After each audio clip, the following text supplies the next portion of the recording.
Bradesco. Entre nós, você vem primeiro. Boa noite. Boa noite. Um homem foi preso suspeito de pertencer a uma quadrilha especializada em roubar alianças de ouro em São Paulo. Cris, teve aquele caso recente aqui em São Paulo e chocante que criminosos morderam o dedo da mulher porque a aliança estava emperrada, não saía. Triste. E esse tipo de crime disparou no estado no último ano. A prisão foi em Embu das Artes. Segundo a polícia, o suspeito havia sido preso em fevereiro numa tentativa de roubo de um relógio de luxo na capital. Ele estava armado e com uma moto roubada, mas liberado na audiência de custódia. Uma semana depois, voltou a praticar crimes. Segundo a polícia, ele aparece nas imagens roubando uma motociclista na mesma cidade onde tinha sido preso. O Marcos e a mulher foram vítimas dessas quadrilhas. Eles estavam no trânsito quando os criminosos chegaram. Um motoqueiro bateu no vidro com arma, com revólver, pedindo para baixar o vidro. Eu abaixei o vidro e ele colocou: coloque as duas mãos no volante, não faça movimento brusco e me entregue a aliança. E aí eu, no desespero, fui, tirei, até machucou um pouco o dedo e entreguei para ele. 3 alianças foram apreendidas com o menor no fim de semana. Ele também estava numa moto roubada e armado. Os casos de roubos de alianças dispararam no estado de São Paulo. Dados da Secretaria da Segurança Pública mostram que esse tipo de crime cresceu mais de 90% em janeiro, em comparação com o mesmo período do ano passado. Muitas vezes, a joia é repassada para o mercado ilegal de ouro. No centro de São Paulo, é conhecida a figura dos homens placa. Eles compram ouro sem exigir nenhum comprovante. Vai olhar, avaliar, vai pesar e dar o preço. O ouro roubado se dissolve nesse mercado paralelo e dificulta o trabalho da polícia. Uma enorme tolerância, como se esse mercado não tivesse conexão ou não criasse oportunidades para crimes gravíssimos. O assalto à mão armada, todo esse conjunto de situações que estamos vivendo aqui em São Paulo. O Banco Central regula o ouro como ativo financeiro e fiscaliza bancos e corretoras. Mas joalherias podem comprar ouro sem a regulamentação do BC. 30 receptadores foram presos nos últimos 2 anos no estado de São Paulo. Não andar com o celular à vista, tirar aliança, corrente, relógio, você tem que tirar tudo. Eu não estava com relógio, se eu tivesse com relógio ele teria levado também.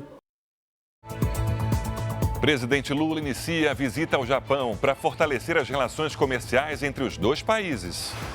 Ministro Nunes Marques pede vista e julgamento da deputada Carla Zambelli é suspenso por até 90 dias. Operação prende 16 integrantes de quadrilha especializada em roubo de cargas. Ex-policial do BOPE é preso, suspeito de treinar traficantes no Rio de Janeiro. Na reportagem especial, 20 milhões de mulheres sofreram algum tipo de violência no Brasil no ano passado. Terroristas do Hamas divulgam imagens de reféns sequestrados há mais de 500 dias. No futebol, Edinaldo Rodrigues é reeleito presidente da CBF. E as armas de Corinthians e Palmeiras para a grande final do Paulistão.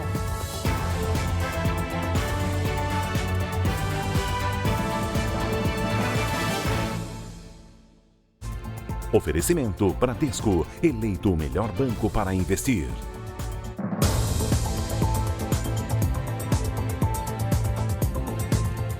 Uma operação em conjunto da Polícia Federal com um Grupo de Atuação Especial de Combate ao Crime Organizado, o GAECO, do Ministério Público de São Paulo, prendeu 16 pessoas. Muita gente envolvida, Sérgio. 24 mandados de prisão em 4 estados. Todo mundo envolvido, principalmente com o roubo de carga. 70 milhões de reais foram bloqueados e carros de luxo apreendidos.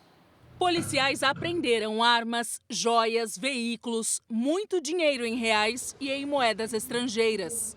Endereços nos estados de São Paulo, Paraná, Rondônia e Rio Grande do Sul foram alvos de 24 mandados de busca e apreensão e 17 de prisão. Apenas uma mulher suspeita de ligação com os chefes da organização segue foragida.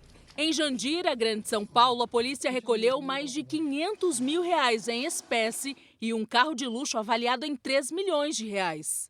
Na cidade de Vilhena, em Rondônia, foram encontradas várias carcaças de caminhões roubados.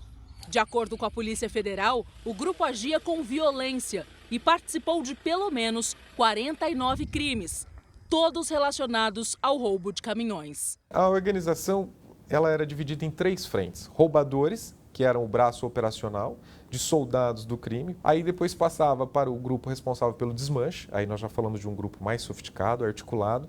E por fim nós tínhamos o grupo dos receptadores. Segundo a investigação, os empresários, identificados como receptadores, vendiam as peças roubadas e faziam encomendas de novos produtos aos criminosos. A polícia calcula que a organização criminosa tenha movimentado cerca de 70 milhões de reais em 3 anos. A Justiça já autorizou o bloqueio de bens e dinheiro dos envolvidos. Havia todo um trabalho sofisticado para ocultar essas peças roubadas no meio de outras peças legalmente comercializadas, de forma a impedir a identificação imediata da investigação por meio do estabelecimento comercial. Os suspeitos vão responder por roubo, receptação e organização criminosa. Ao todo, as penas podem chegar a 30 anos. Agora veja esse caso. Um ex-PM do Batalhão de Operações Especiais, o BOP, foi preso suspeito de lavar dinheiro e de oferecer treinamento a traficantes no Rio de Janeiro. A operação de hoje foi uma tentativa de impedir a expansão das facções criminosas. Rony Peçanha de Oliveira foi preso na comunidade da Muzema, na Zona Oeste. De acordo com a investigação, o ex-militar do BOP usava empresas de fachada para tornar lícito os lucros obtidos por traficantes do Comando Vermelho, maior facção criminosa do estado. Ele prestava um apoio não só financeiro para lavar dinheiro, mas também um apoio operacional, treinando aqueles traficantes para guerrear na disputa de território. O ex-PM foi expulso da corporação em 2023 por envolvimento com a milícia, mas entrou em acordo com traficantes que expulsaram os milicianos da comunidade. Esse acordo permitia a Rony controlar os empreendimentos imobiliários na região. Ele agia com violência contra os moradores para tomar posse dos imóveis que eram vendidos. Inclusive, há suspeitas de que ele teria matado e participado da morte de 2 pessoas responsáveis ali por alguns condomínios na Muzema. Um mandado de prisão foi expedido também contra a mãe do ex-PM, que está foragida. A defesa dos suspeitos não foi localizada. 22 mandados de busca e apreensão foram cumpridos em comunidades ligadas à facção. Nos últimos anos, o tráfico passou a buscar regiões até então dominadas pela milícia para expandir o lucro das organizações criminosas. Vender droga hoje para as facções corresponde aí no máximo a 15% do faturamento delas. Isso com o comércio de drogas. O restante é com a exploração econômica do território, cobrando taxas por todos os serviços existentes ali no interior da comunidade. Uma mulher de 46 anos morreu depois de fazer uma cirurgia plástica em Goiânia. O cirurgião já tem um histórico na justiça, hein? Ele responde a 9 processos por suspeita de erros médicos. Cristina Rocha da Silva era encarregada de serviços gerais e tinha um sonho de fazer as cirurgias plásticas para reparar imperfeições de uma bariátrica que fez havia 10 anos. Foi juntando, fazendo consórcio, a gente foi trabalhando e fazendo consórcio para juntar o dinheiro para ela fazer. No sábado, Cristina fez 2 cirurgias plásticas. Tirou excesso de pele na região do abdômen e colocou próteses de silicone nos seios. Teve alta no dia seguinte, mas chegou em casa passando mal. De madrugada, a situação piorou e o SAMU foi chamado. Quando o socorro chegou, ela já estava sem vida. O médico responsável pelos procedimentos está com registro ativo no Conselho Regional de Medicina de Goiás e tem especialização em cirurgia plástica. Entretanto, responde a pelo menos 9 processos movidos por pacientes. A gente não pesquisou, não foi a fundo a ver o histórico do médico, agora o que a gente viu, se tivesse visto antes, certamente não teria feito. A defesa do médico disse que não vai se pronunciar. Ele deve ser ouvido pela polícia nos próximos dias. Nós instauramos uma verificação prévia de informações, na qual nós já estamos requisitando tanto do hospital quanto do IML e também da Polícia Técnico-Científica, tudo aquilo que possa nos informar, de modo a nós termos o máximo de segurança, o máximo de certeza do que possa ter acontecido. Cristina vai ser enterrada em Itaberaí, a 80 quilômetros de Goiânia. Ela era mãe de 2 filhos. O ministro da Fazenda, Fernando Haddad, saiu hoje em defesa das regras que tentam manter o equilíbrio das contas do governo, o chamado arcabouço fiscal, e se comprometeu a cumprir as metas. Mais cedo, uma fala do ministro causou turbulência no mercado. E não ia ser vergonha nenhuma mudar um parâmetro ou outro do arcabouço fiscal, até porque a arquitetura ela não está sendo questionada, ela está sendo elogiada até hoje, inclusive pelos organismos internacionais. Aliás, mais fora do que dentro. Mas podia mudar algum parâmetro. A declaração de Haddad provocou oscilações no dólar, que fechou o dia em alta de 0,61%, a R$ 5,75. Mais tarde, em uma rede social, o ministro afirmou que estão tentando distorcer o que falou, que gosta da arquitetura do arcabouço fiscal e voltou a defender o cumprimento das metas estabelecidas pelo governo. Desde que entrou em vigor na última sexta-feira, o empréstimo consignado, a modalidade lançada pelo governo, foi lançada para trabalhadores da iniciativa privada e já recebeu, sabe quantas simulações de crédito? 40 milhões. Durante o dia, quem tentou ter acesso ao empréstimo enfrentou dificuldades. O motivo foi a grande procura pela nova modalidade de crédito direcionada a trabalhadores da iniciativa privada, empregados domésticos e rurais, além de microempreendedores individuais. Até agora, pelo menos 11 mil contratos foram assinados. Para ter acesso ao dinheiro, é preciso acessar o aplicativo Carteira de Trabalho Digital e simular a proposta de crédito, informando o valor desejado e o número de parcelas para pagamento. As ofertas são enviadas em até 24 horas pelos bancos.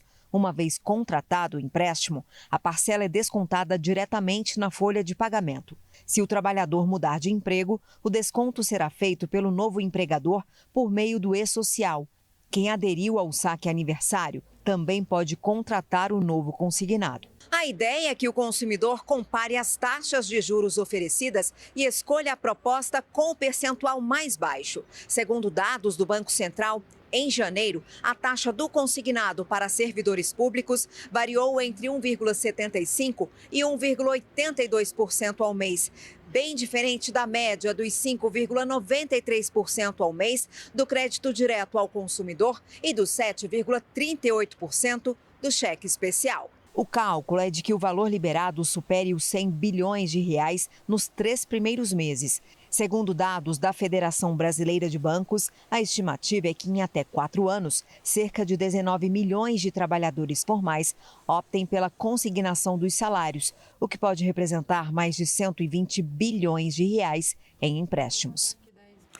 Olha, gente, aqui vale um alerta. O empréstimo consignado é uma ótima opção para fazer o dinheiro chegar rápido na mão do trabalhador, mas ele exige um certo cuidado, não é, Sérgio? Juros mais baixos, né, Cris? Mas muito cuidado, porque o trabalhador deve ter controle das contas pessoais, já que as parcelas do consignado são descontadas ali diretamente no contra-cheque. E para evitar o endividamento ainda maior, o programa do governo só permite o comprometimento de 35% do salário. O novo consignado pode ajudar o Joelson a se livrar de outra dívida de R$ 3 mil. Ele fez o pedido pelo aplicativo da Carteira de Trabalho Digital e está recebendo propostas de vários bancos. Preciso para quitar uma dívida do carro. Bancos com juros altos, outros com menor, juros menor. E aí eu estou analisando. Até agora, a oferta com taxa de juros mais baixa foi de 2,59% ao mês. Esta economista recomenda comparar bem as propostas recebidas. Primeiro, olhar quais são todas as condições realmente desse empréstimo. A gente tem que lembrar que o empréstimo ele tem não só o valor que está sendo emprestado, mas ele tem o prazo de pagamento, o tamanho da parcela e a taxa de juros que está embutida dentro desse contrato. No consignado, as parcelas são descontadas diretamente no contra-cheque e podem chegar, no máximo, a 35% do salário. Ele usa como garantia até 10% do saldo do FGTS e 100% da multa rescisória em caso de demissão. A operação não impede que outra parte do fundo de garantia seja usada para a compra de imóvel ou amortização de financiamento habitacional. O empréstimo com garantia do FGTS pode ser feito por trabalhadores com carteira assinada, inclusive rurais e domésticos. Segundo o governo, são 47 milhões de pessoas que, assim, podem ter acesso a crédito com juros mais baixos. Mas a economista alerta que é preciso ficar atento à parcela do salário comprometida com o empréstimo para não acabar mais endividado. Só que a gente tem que lembrar que continua sendo um empréstimo com incidência de juros. E os juros, apesar de serem menores do que aqueles que a gente vai ter em bancos em ampla concorrência, ainda assim eles são juros que vão fazer com que o trabalhador tenha uma disponibilidade menor de poder de compra. E você vai ver ainda hoje, Corinthians confia no ataque para garantir o título do Paulistão. E Palmeiras aposta na própria história recente, na busca pelo tetracampeonato. E também, crianças vão parar no hospital. Polícia de Minas Gerais investiga como criança de 4 anos teve acesso e levou cocaína para a escola.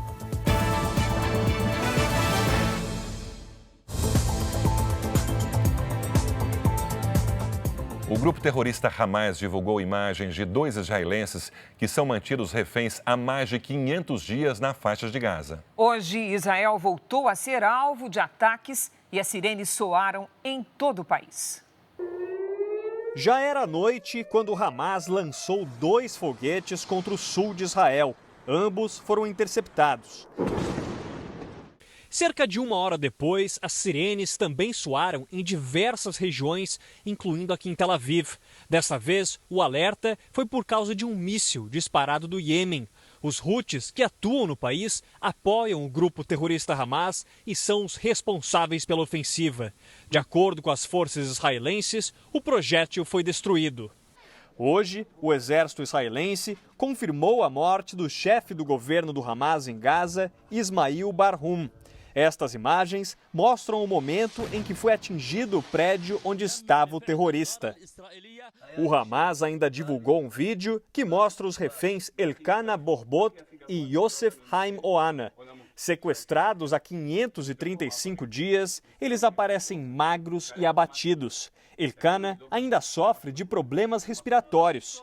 Israel classifica os vídeos como terrorismo psicológico.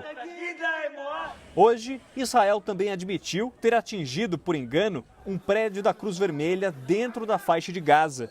Segundo os militares, o erro na operação será investigado. Em um esforço para evitar novos ataques, o Egito teria apresentado uma nova proposta de trégua. Segundo agências internacionais, o Hamas teria respondido positivamente. Já Israel nega ter recebido um novo plano. No norte do país, um terrorista atropelou pedestres em um ponto de ônibus. O criminoso ainda atacou um soldado e atirou contra carros que passavam pelo local, matando um homem de 85 anos. A polícia disse que o terrorista foi morto. A ex-presidente Dilma Rousseff foi reeleita para um novo mandato à frente do Banco do BRICS.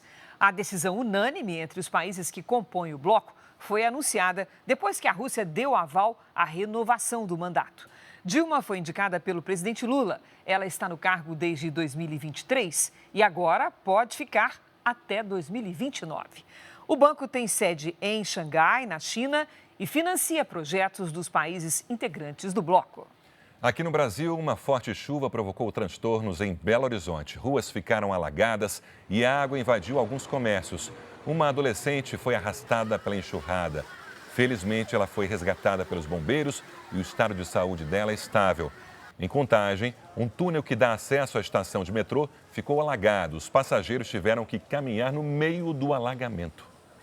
A semana começou chuvosa no Rio de Janeiro e em Minas Gerais. Hora de conversar com a Lidiane Sayuri. Oi, Lid, boa noite. Quais são os destaques da semana? Vamos lá, Cris. Teremos temporais nos estados do norte e a volta do calor às regiões sul e sudeste. Boa noite para você. Boa noite, Sérgio. E boa noite para você de casa. Amanhã, a circulação de ventos úmidos eleva o risco de tempestades em várias capitais. Em Brasília e em Curitiba, a chuva pode virar temporal com raios e ventanias. No Rio de Janeiro, situação de atenção para pancadas fortes. Os termômetros oscilam entre os 25 e os 33 graus. Hoje, os estados que mais registraram chuva foram o Ceará e o Maranhão. Neste momento, chove em todos os pontos coloridos das imagens de satélite. Amanhã, a frente fria avança em alto mar, na altura do Sudeste. E além de formar as instabilidades entre o Rio de Janeiro, interior de Minas e o Espírito Santo, aumenta a umidade no continente. Tem alerta para temporais entre o norte gaúcho e o sul de Mato Grosso do Sul. No norte e nordeste, previsão de chuva para todos os estados. Terça com 28 graus em Porto Alegre e em Goiânia, 33 em Vitória, 29 em São Luís e até 31 em Rio Branco. Tempo delivery. A Ângela está de olho na previsão para a cidade de Barroquinha, Ceará. Bem-vinda, Ângela. Até quarta-feira, chove rápido e em pontos isolados, sem alertas. A semana termina com pancadas de chuva e raios. As máximas variam entre os 30 e os 32 graus. O Jackson é de Guarulhos, região metropolitana de São Paulo. Oi, Jackson. Amanhã pode chover forte com raios à tarde. É alto risco de alagamentos. A partir de quarta, a quantidade de água diminui. Faz até 30 graus. Participe também do nosso Tempo Delivery. Poste seu pedido nas redes sociais com o nome de uma cidade e a hashtag você no JR. Cris, Sérgio. Até amanhã, Cris. Glide. Veja a seguir na série especial Histórias de Famílias Destruídas por Feminicídios, crime que aumenta no Brasil. E ainda, eleição na Confederação Brasileira de Futebol. Com candidatura única, Edinaldo Rodrigues é reeleito presidente da CBF por unanimidade até 2030.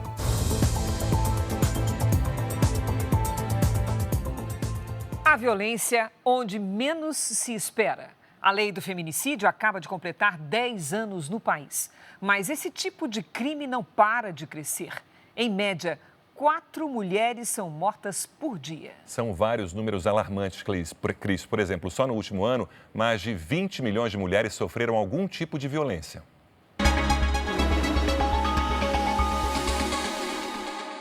A origem ou desfecho da maior parte dos crimes de feminicídio está no lugar onde a vítima deveria se sentir mais segura, dentro de casa. O assassino? Quase sempre o marido, o companheiro, o namorado ou o ex. É uma dor que não passa nunca. É todo dia uma saudade, todo dia as lembranças vêm, a voz dela. Há 9 meses, Dona Eliane sente falta da filha. Aline era psicóloga, tinha 34 anos, um filho de 10. No começo, tudo parecia perfeito, bonito, maravilhoso, que toda mulher sonha com um homem perfeito. O comportamento mudou assim que Paulo foi morar com Aline. E aí começam, então, o ciúme, a possessão, começam as perseguições. As câmeras do prédio registraram quando ele jogou combustível e ateou fogo na moto dela. Com medo, Aline se mudou com o filho para a casa da mãe. Uma noite, Paulo invadiu o local. Eu vi as pernas dele, ele agachado no chão. Aí eu olhei para ela e falei, ele tá aqui no quintal, é ele que tá aqui. Nossa, aí ela entrou em desespero. Aí o meu filho entrou e pôs ele para fora. Bloqueado nas redes sociais, Paulo chegou a usar pequenas transferências via Pix para mandar mensagens e ameaças à ex-companheira. Nesta pasta, a dona Eliane guarda alguns documentos que revelam a evolução da agressividade no relacionamento da filha. O primeiro boletim de ocorrência foi registrado pela Aline no dia 26 de março de 2024, violência doméstica. Um dia depois, a Justiça já concedeu uma medida protetiva de urgência que impedia a aproximação do ex-companheiro. Mas as agressões e as ameaças continuaram. E no dia 5 de junho daquele mesmo ano, um novo boletim de ocorrência, dessa vez por descumprimento de medida protetiva.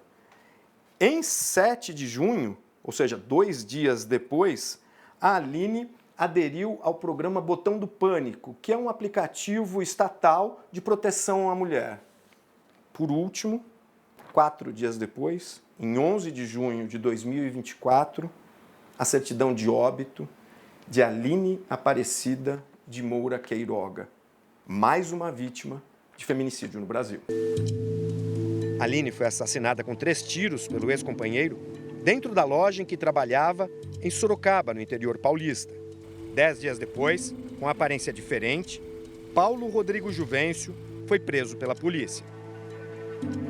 Essa sensação de poder que muitas das vezes ele não tem lá fora, não tem na rua, não consegue demonstrar isso para os amigos. Muitas das vezes fica mais fácil para ele agredir a mulher, se alterar com a mulher do que fazer isso na rua. Em média, 4 feminicídios são registrados por dia no país. Só nos últimos 12 meses, 21 milhões de brasileiras sofreram algum tipo de violência. Mais de 500 mil de medidas protetivas foram concedidas no ano passado. 10% foram descumpridas. O crime de feminicídio foi incluído no Código Penal em 2015. As penas vão de 12 a 30 anos de prisão. Eu não acho que só a punibilidade ela é o suficiente para que a gente possa avançar. A gente precisa de uma mudança cultural, uma mudança na educação, para que as mulheres sejam vistas como sujeitas de direitos e não como objeto de satisfação masculina. A perda da irmã e a preocupação com os casos subnotificados levaram a Silvana a criar um laboratório de estudos de feminicídio no Brasil. O monitoramento é feito na Universidade de Londrina, no Paraná. Tendo uma base de dados independente, nós conseguimos trabalhar com um conjunto maior de variáveis e compreender melhor as circunstâncias em que o feminicídio acontece. No mapeamento por estados, Mato Grosso do Sul, Mato Grosso, Rondônia e Acre aparecem com os maiores índices de feminicídio no ano passado. Em números absolutos, São Paulo, Minas Gerais, Paraná e Bahia têm mais casos. Em 2019, a irmã de Silvana, Sidneia, foi brutalmente agredida pelo ex-marido e morreu 2 anos depois. Esse foi o desfecho de uma mulher que estava pedindo para ser livre. O assassino foi preso e condenado a 23 anos de prisão. Nós acreditamos que quanto mais falamos do tema, mais sensibilidade podemos criar a respeito e, na sequência, mais consciência, inclusive consciência para dimensionar o risco. Então, precisamos também educar diferentemente os homens para que não sejam agressores. E mais um episódio de feminicídio, novos desdobramentos do caso Vitória. A Polícia Civil pediu ao IML a reconstituição do crime para esclarecer as circunstâncias da morte da adolescente em Cajamar, na Grande São Paulo. O principal suspeito, Michael dos Santos, disse aos advogados que foi pressionado por policiais a confessar. A confissão de Michael foi gravada. Ele afirmou que depois de um relacionamento amoroso com a vítima, passou a ser chantageado por Vitória. O depoimento completo, obtido pelo jornalista Roberto Cabrini, que foi ao ar no Domingo Espetacular, revela detalhes da versão de Michael. No momento da exaltação, eu acabei inserindo um golpe no pescoço. Foi só 2 golpes. O primeiro golpe no pescoço e o segundo foi perto do peito, na barriga. A confissão de Michael é questionada pela defesa. O interrogatório não foi acompanhado pelos advogados dele, mas por defensores públicos. Nem tudo o que Michael disse bate com as evidências encontradas por peritos e investigadores. O vídeo do interrogatório está dividido em 17 partes, todas cortadas. Não temos acesso na integralidade da prova. Depois da confissão, os advogados estiveram com Michael e também registraram a conversa. Ele alega ter sido pressionado pelos policiais. Eles foram lá, me chamaram, eu falei que não ia falar com eles. Aí o policial falou assim, que ia colocar que minha mãe ficou a cena do crime, falou que ia colocar minha esposa. E eu peguei e inventei uma história e falei que fui eu, para eles me livrar, para a minha família. Para a polícia, a morte de Vitória foi resultado da ação de um psicopata. Por isso, Michael deve ser submetido a uma perícia psiquiátrica. A defesa questiona os critérios para agendar os exames e preparar o laudo. Os advogados alegam que, por lei, o pedido deve ser encaminhado à Justiça. Em nota, a defesa afirmou que a medida desrespeita o processo penal, o que torna a perícia psiquiátrica ilegal e arbitrária. A investigação ressalta que todos os procedimentos, inclusive o depoimento, seguiram a lei. A Polícia Civil pediu ao Instituto Médico Legal a reconstituição do crime para esclarecer as circunstâncias da morte.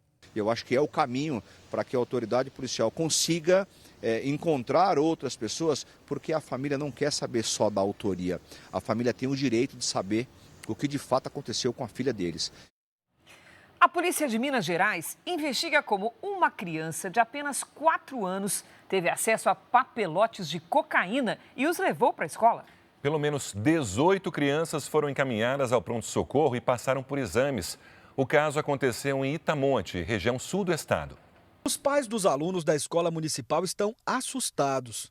Falou que as crianças estavam oferecendo, falando que era balinha. E aí ele não quis, ele falou, não papai, eu não peguei. 18 crianças estavam em uma das salas de aula. Uma delas teria provado o pó branco e dito que o doce estava amargo. Ao perceber do que se tratava, a professora informou a direção da escola. As crianças foram levadas para o hospital, onde fizeram testes toxicológicos. Todas passam bem. 3 famílias não permitiram que as crianças passassem pelos exames. Das 15 crianças testadas, 13 apresentaram resultado negativo e 2 inconclusivo.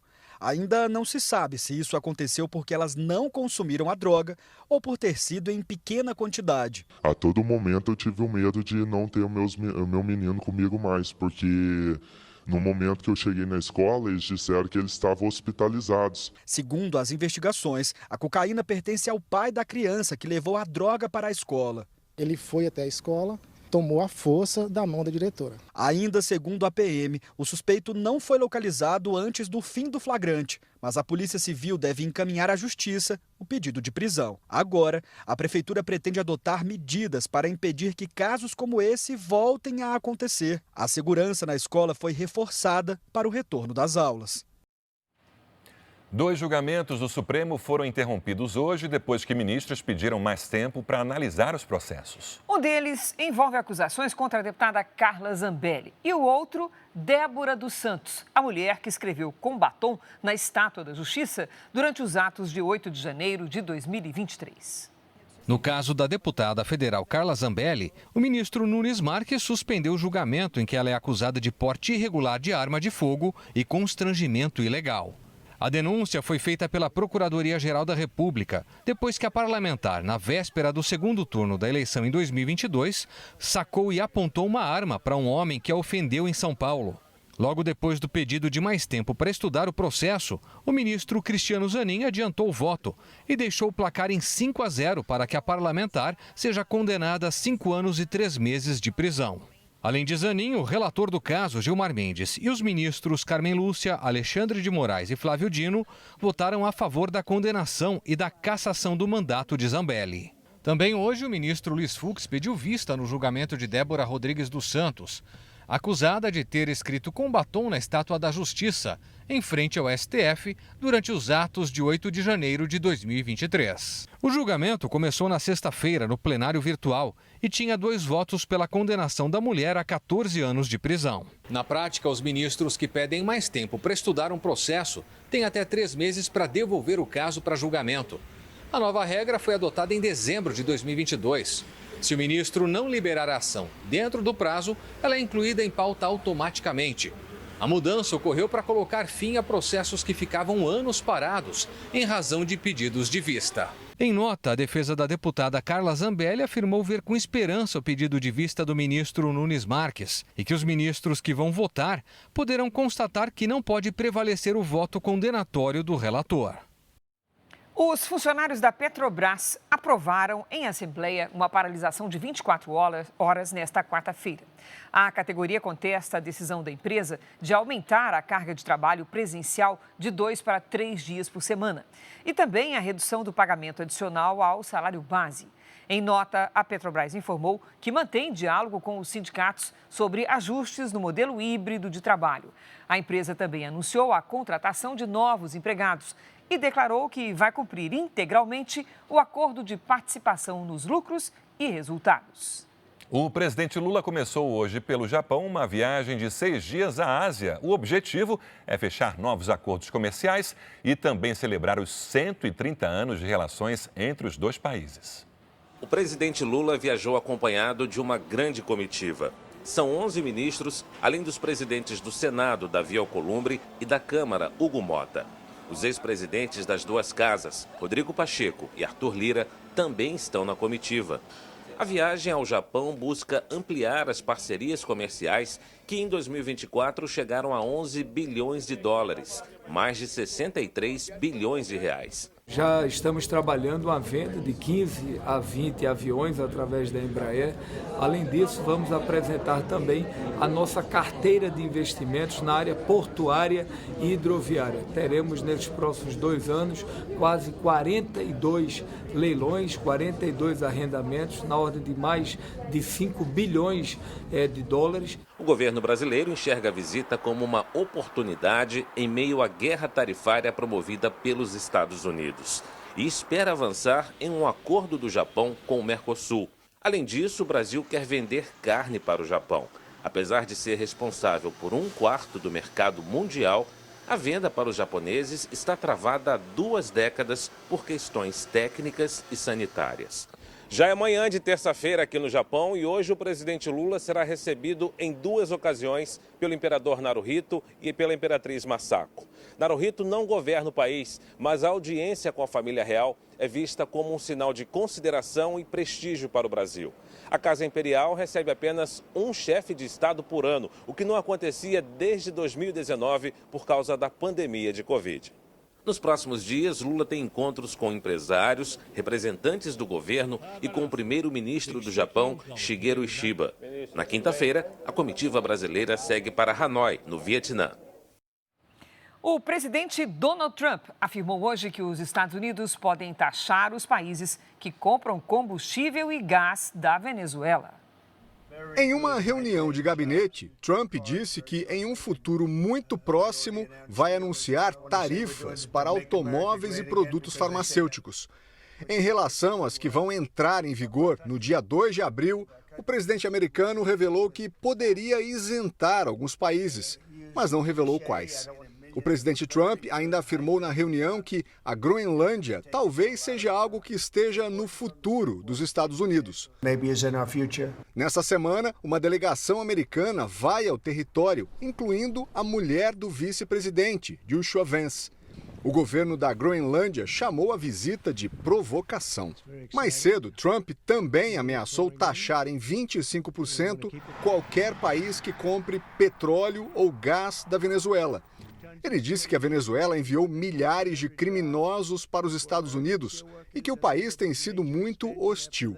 Na noite passada, quase 200 venezuelanos envolvidos em crimes foram deportados dos Estados Unidos para a capital, Caracas.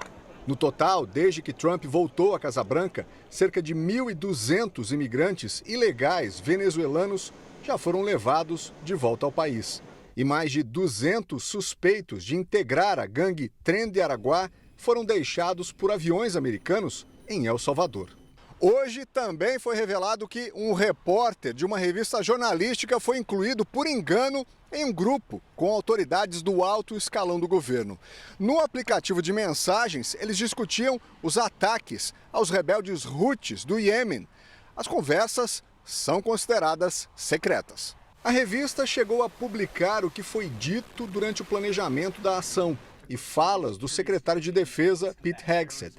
O presidente do Senado americano disse que vai investigar o vazamento das informações.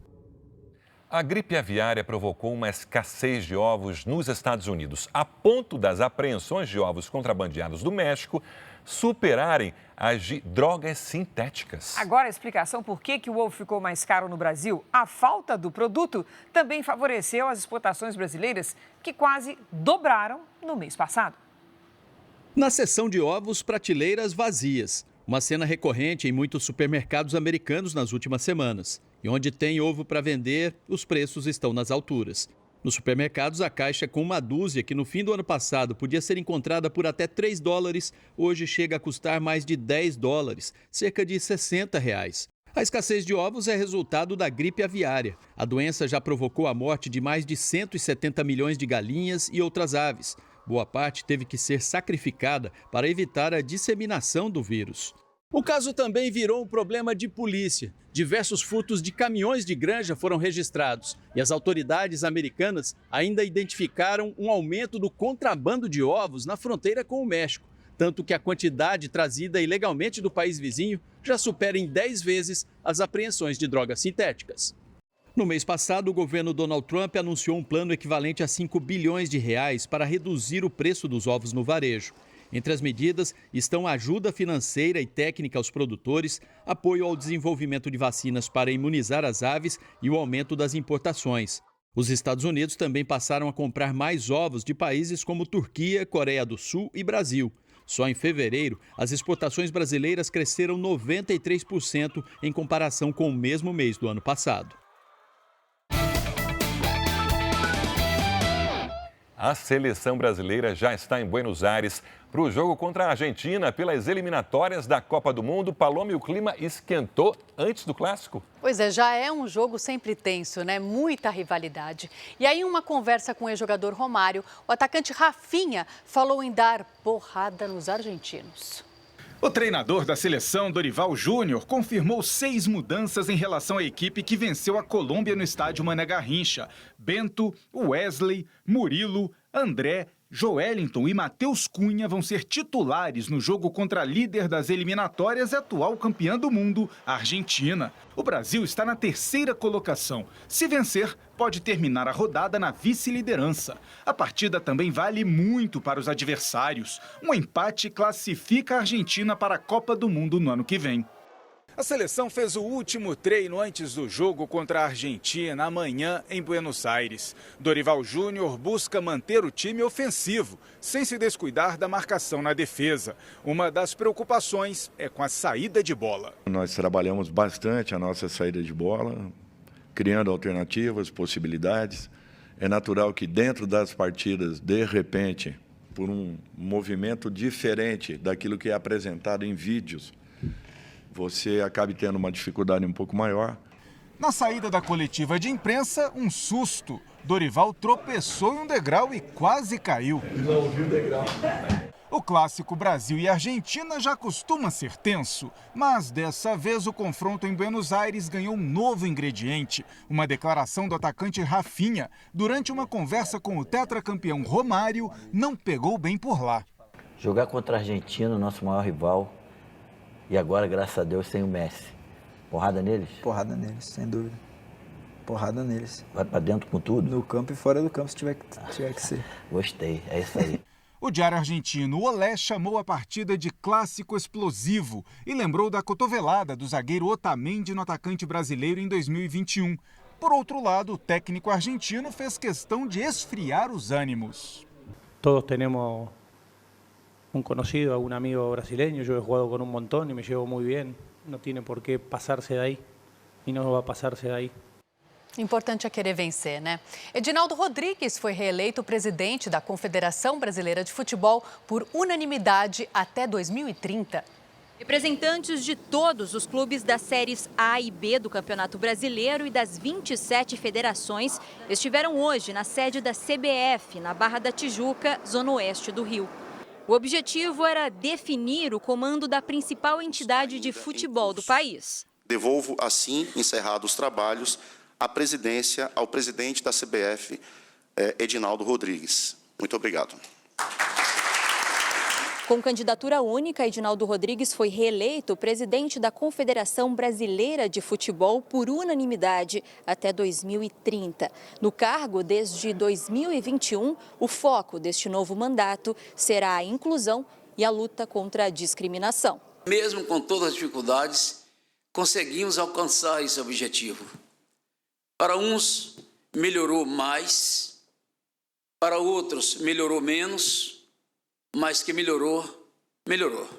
O combate ao racismo também foi uma das mudanças propostas e aprovadas pela CBF para o Campeonato Brasileiro. Aprimoramentos que são importantes que sejam bem repassados para os clubes, para os capitães, para quem vai disputar, para que não haja dúvida ali na interpretação já durante o jogo. O campeonato já começa nesse final de semana. Foram eleitos ainda 8 vice-presidentes, 3 membros efetivos e mais 3 suplentes do Conselho Fiscal.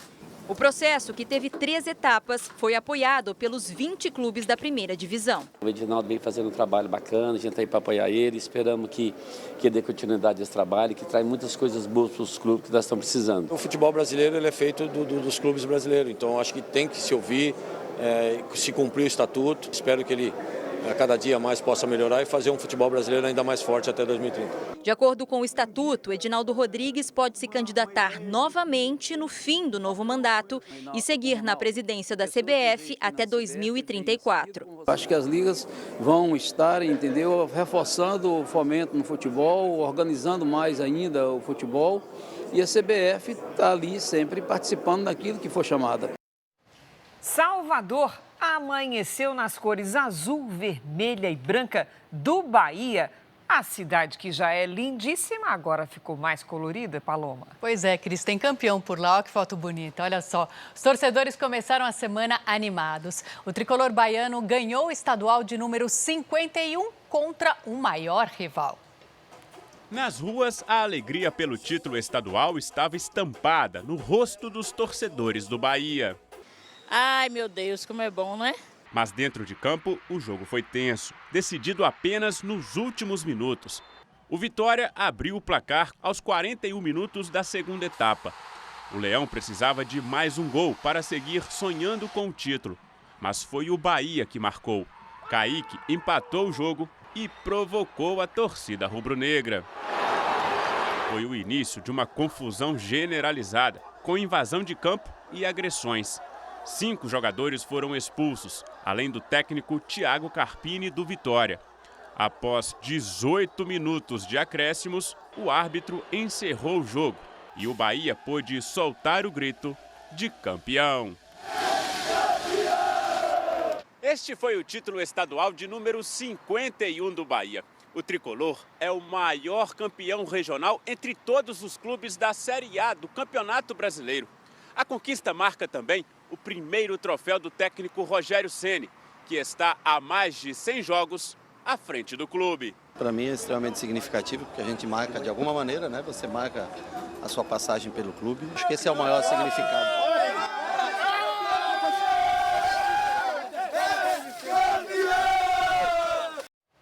Parabéns, Rogério, parabéns, Bahia.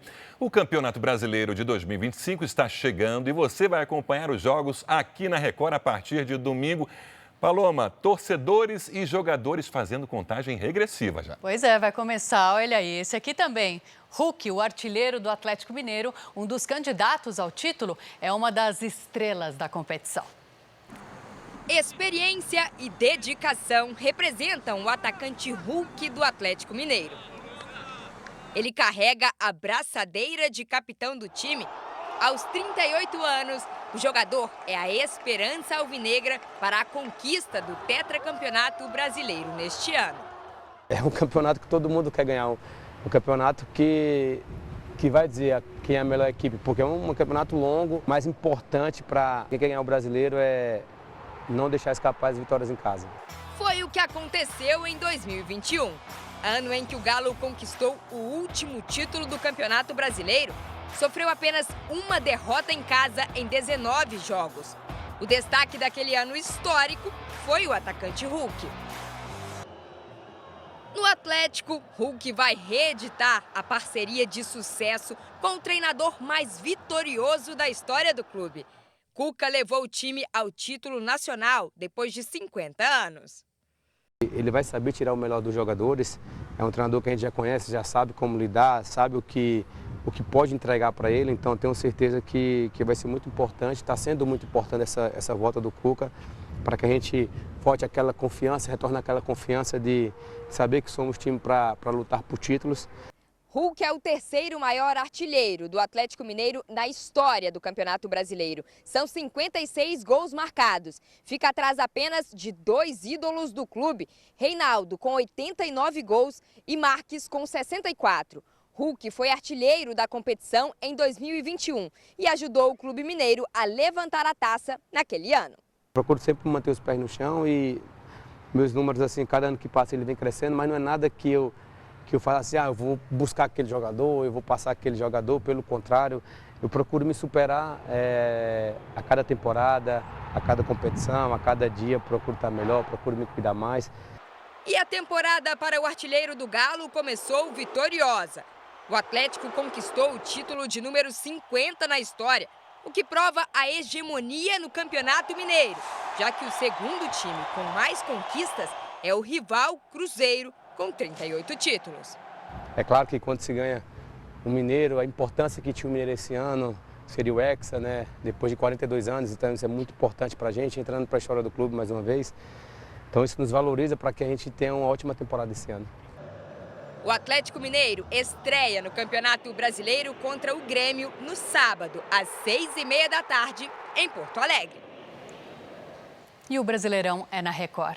A Nova Zelândia foi o segundo país a se classificar para a Copa do Mundo de 2026. A seleção ficou com a vaga da Oceania ao vencer a Nova Caledônia por 3-0. Estamos começando a semana, fica aqui reforçar o convite. Nesta quinta-feira tem a grande final, Corinthians e Palmeiras ao vivo na tela da Record. Final do Paulistão na Record, no Play Plus e também no R7 imperdível. Fico por aqui, Cris, Sérgio. É quinta, Paloma. Quinta-feira. Valeu. E nós voltamos amanhã com mais informações para você. À 00:30 tem uma nova edição do Jornal da Record. Você fica agora com a novela Força de Mulher. E na sequência tem capítulo especial de Gênesis. O reencontro de José com os irmãos. Não dá para perder. Ótima noite para você. Boa noite e até amanhã.